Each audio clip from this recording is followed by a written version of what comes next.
This is CNN Breaking News.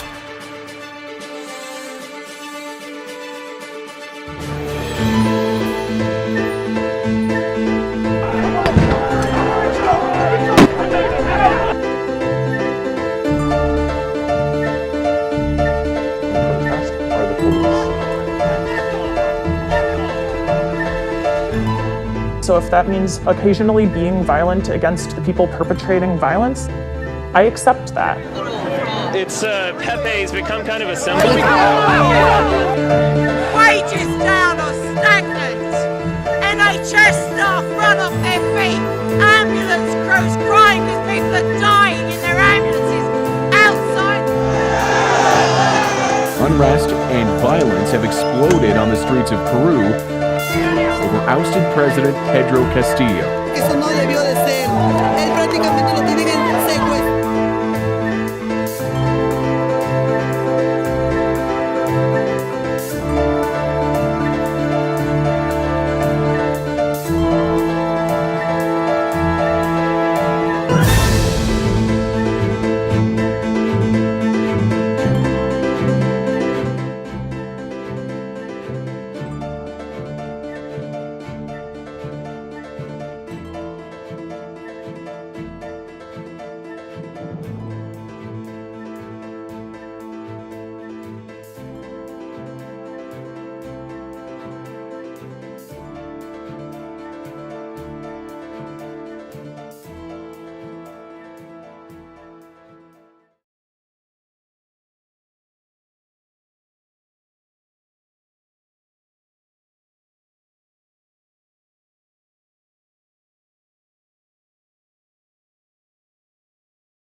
You'll hear people shouting "tighten up" all the time, and that means that you have to stay together as one cohesive body.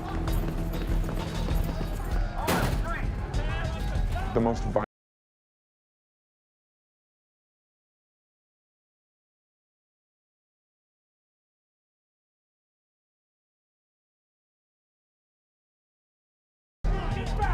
The police are the ones there with batons, beating people up, throwing them to the ground, pepper spraying them. I've gone home with bruises. I've had friends go home with broken arms, dislodged eyeballs, brain trauma. A nonviolent resistance really works when it can leverage the public opinion to pressure oppressive regimes or leaders to change what they're doing.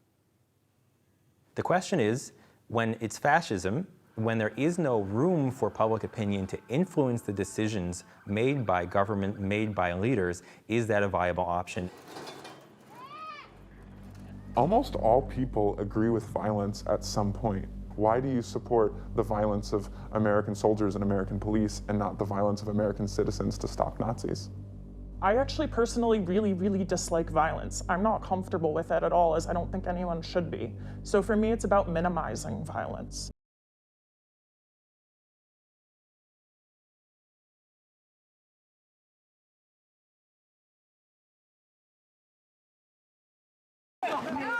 Richard Spencer, who coined the term alt-right and whose website publishes articles calling for genocide, after an Antifa protester punched him in the face, there's videos of him talking about how he's afraid to go out and they might need to get security and they don't know if they can afford it, and how if they can't have a public movement, they can't win. We need to take very seriously the notion that anti-fascists aren't just going to scream at us, they're going to physically attack us. And that's the point. If we go out and punch Nazis in the face, they won't appear in public, and like they themselves admit, they can't win. Punch a Nazi in the face! This has been going on for a long time with Antifa. Yes. They've been terrorizing people, intimidating people, and when they can get away with it, violently attacking people. These are felons. This is terroristic. This is fascistic. Fascists aren't people who shut down speech. Fascists are people who want to commit genocide and ethnic cleansing. Fascists are people who are willing to scapegoat marginalized groups and destroy their lives and their health and safety in order to accomplish political goals.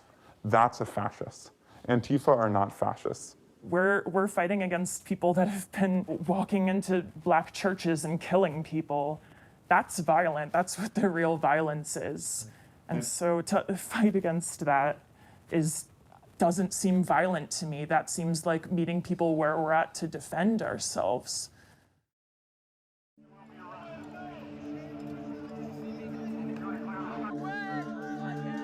When the tragedy in Charlottesville occurred, when Heather Heyer was murdered, the mainstream media acted like the presence of hundreds of armed neo-Nazis was a huge surprise. But for those anti-fascists who had been monitoring the far right, were well aware of what this danger was.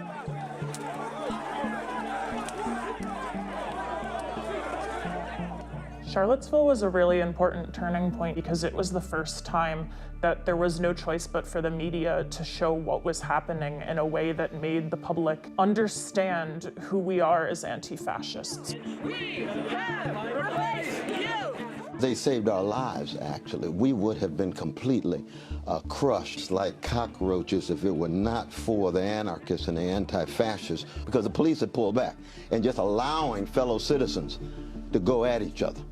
There was at least about a week in America where anti-fascists were considered to be people that you could respect.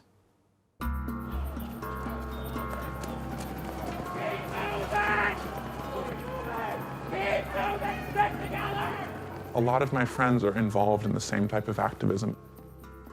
And so I don't have to hide it from them. But from my family, absolutely, I can't get into the details of what I'm doing. And I do lead a double life. It makes it hard to stay close to people in your life because there's so many things that I do that I can't tell people about. Where were you last week? I can't share that information. It means that you end up forced into situations where you can't always be honest with people.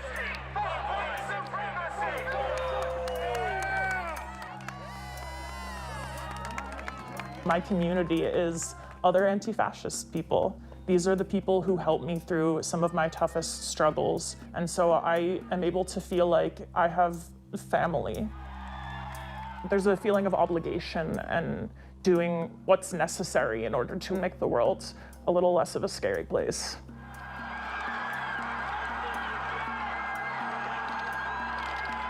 After we got the Trump march shut down, they haven't come back into Philadelphia.